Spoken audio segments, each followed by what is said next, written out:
Hello दोस्तों, आपका स्वागत है हमारे channel R N motivational magic पे। दोस्तों, आज की स्टोरी में हम जानेंगे कि गौतम बुद्ध क्यों ईश्वर को मानने से इनकार करते हैं।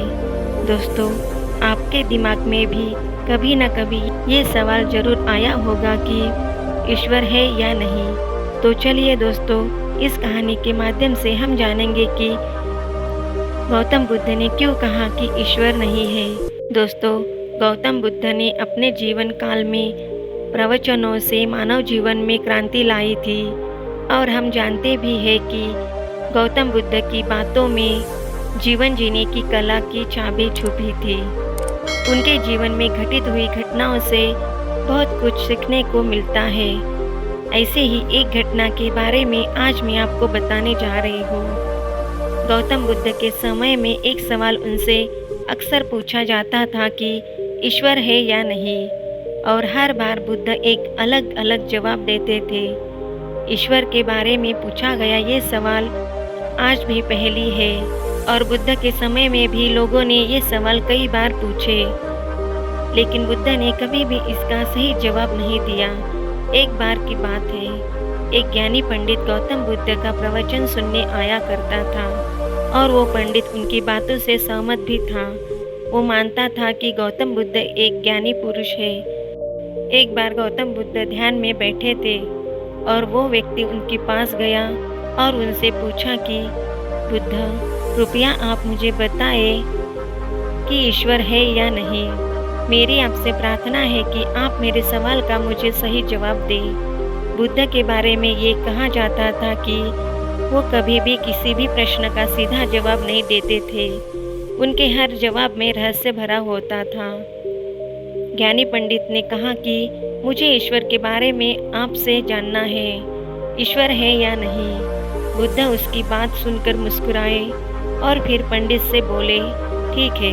गौतम बुद्ध ने कहा कि मैं तुम्हारे सवाल का जवाब जरूर दूंगा, लेकिन उससे पहले मेरे कुछ प्रश्नों का जवाब आप मुझे दे दो। पंडित ने कहा, मैं बिल्कुल आपके प्रश्नों का जवाब दूंगा। आप कृपया प्रश्न पूछे। बुद्ध ने कहा कि क्या तुम सूर्य को मानते हो? पंडित ने बुद्ध की तरफ देखा और कहा कि ये किस प्रकार का प्रश्न है?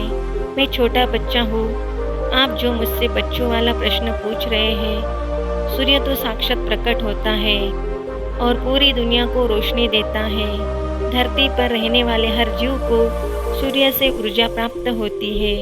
सूर्य को तो हम रोज ही देखते हैं। बुद्ध ने उनसे कहा कि ईश्वर के होने के बारे में प्रश्न कहाँ से आया, क्योंकि जिस प्रकार सूर्य हमारे सामने है उसके होने का कोई प्रश्न नहीं होता। तब ईश्वर के बारे में ये सवाल क्यों उठा? ईश्वर को मानने की क्या आवश्यकता है? इसका मतलब तो ये हुआ कि आपके मन में कहीं ना कहीं ईश्वर के प्रति संदेह है, क्योंकि ईश्वर सूर्य की तरह आपके सामने नहीं है। आप ईश्वर को बुद्धि से ढूंढने के लिए निकले हो और बुद्धि केवल उन्हीं बातों को मानती है जो उसके सामने दिखाई देता है, और ईश्वर कभी भी आपको प्रत्यक्ष रूप में सामने दिखाई नहीं देगा। अगर दिख जाए तो वो ईश्वर नहीं होगा। गौतम बुद्ध ने कहा कि तुम ईश्वर को मानते हो या नहीं? असल में ये प्रश्न ही गलत है, और गलत प्रश्न का सही उत्तर कैसे दिया जा सकता है। इसलिए अगर इस गलत प्रश्न के पूछे जाने पर और अगर किसी के उत्तर दे जाने पर तो वो उत्तर भी इस प्रश्न की तरह ही गलत होगा। पंडित बुद्ध की बात सुनकर थोड़ा भ्रमित सा हो गया। उसने कहा कि बुद्ध, आप किस तरह की बातें कर रहे हैं? मुझे कुछ समझ नहीं आ रहा है। बुद्ध ने कहा, अगर मैं तुम्हें सीधे शब्दों में बताऊं तो इसका मतलब ये है कि ईश्वर को माना नहीं बल्कि जाना जा सकता है।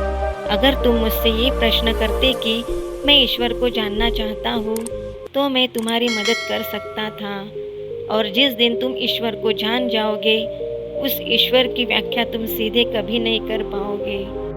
लेकिन लोगों को ईश्वर के दर्शनों का स्वाद चखने में मदद जरूर कर सकते हो। तुम कभी अपना अनुभव किसी को दे नहीं सकते हो, लेकिन किसी को अनुभव कराने में सहायता जरूर कर सकते हो। दोस्तों, आपने बुद्ध के जीवन में कितनी कहानियाँ किस्से सुने होंगे, वहाँ आपने देखा होगा कि गौतम बुद्ध ने कभी भी ईश्वर के बारे में स्पष्ट नहीं कहा और इसकी वजह से कई बार बुद्ध के ऊपर उंगलियां भी उठी। लोगों ने यहाँ तक कि कहा कि बुद्ध कुछ भी नहीं जानते, क्योंकि बुद्ध इस तरह के प्रश्नों का ठीक से उत्तर कभी नहीं देते थे। गौतम बुद्ध इस तरह के प्रश्नों से हमेशा बचा करते थे, क्योंकि ईश्वर और आत्मा के संबंध में कोई उत्तर दिया ही नहीं जा सकता है, और अगर कभी देना भी पड़े तो वो उदाहरण के माध्यम से उसे समझाने का प्रयास करते थे, क्योंकि ईश्वर और आत्मा के संबंध में कोई उत्तर दिया ही नहीं जा सकता है, ये संभव ही नहीं है। और मेरा यह मानना है कि बुद्ध को सचमुच ज्ञान प्राप्त हुआ था, वो उस ईश्वर का अनुभव कर चुके थे, और कोई भी व्यक्ति जो इस अनुभव को प्राप्त कर चुका हो वो कभी भी ईश्वर के बारे में या ज्ञान के बारे में सीधा सीधा कभी नहीं बताता।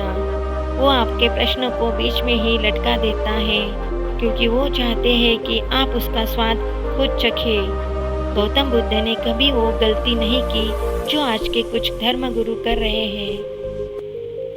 कहने का मतलब है कि जितने भी ज्ञानी पुरुषों ने ईश्वर के बारे में स्पष्टीकरण किया, उनके अनुयायियों ने उनके धर्म गुरुओं द्वारा ईश्वर के बारे में कही हुई बातों को मान लिया और अपने अलग अलग समुदाय बना लिए।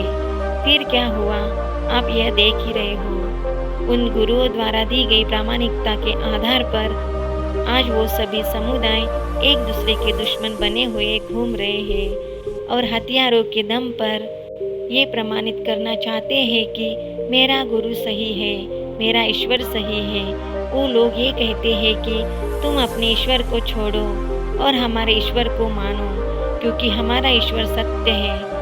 अगर कोई व्यक्ति ईश्वर की सीधी व्याख्या कर देगा तो अज्ञानी की भीड़ उसकी बातों को मान लेगी, वो भी ईश्वर का अनुभव कभी नहीं करेगी। वो भीड़ तो केवल आपकी कही गई बातों के आधार पर किताबें लिख देगी और हाथ में तलवार लेकर चल पड़ेगी। हम अपने समुदाय को बढ़ाएंगे, अपने धर्म को बढ़ाएंगे, प्रचार प्रसार करेंगे। शायद बुद्ध इस बात को जानते थे, इसलिए उन्होंने कई बार ईश्वर के वजूद को भी नकारा। इनकार इसलिए किया कि आपकी प्यास और गहरी हो सके, आप उसको जानने के लिए उतावले हो जाओ। अगर बुद्ध ईश्वर के बारे में सीधे सीधे कह दे तो भीड़ आसानी से उनकी बात मान जाएगी। और ऐसे ही हमने धरती पर ना जाने कितने ही ईश्वर और भगवान को जन्म दे दिया है। ऐसा लगता है कि ईश्वर ने मनुष्यों को नहीं बनाया, बल्कि मनुष्य ने ईश्वर को पैदा किया है। तो दोस्तों, गौतम बुद्ध की इस कहानी से हमें क्या शिक्षा मिलती है? हमें ये शिक्षा मिलती है कि भगवान को मानना नहीं बल्कि जानना है और उसका अनुभव लेना चाहिए। ईश्वर को जानने के लिए सिर्फ एक ही रास्ता है और वो है ध्यान। ध्यान में जितनी गहराई से जाओगे उतना ही तुम्हारा ईश्वर के प्रति अनुभव होता चला जाएगा और तुम्हारे सभी प्रश्नों के उत्तर भी तुम्हें मिल जाएंगे। तो दोस्तों, हम उम्मीद करते हैं कि ये कहानी आपको अच्छी लगी होगी। अगर ये कहानी आपको अच्छी लगे तो हमारे चैनल RN मोटिवेशनल मैजिक को लाइक सब्सक्राइब जरूर कीजिए। धन्यवाद।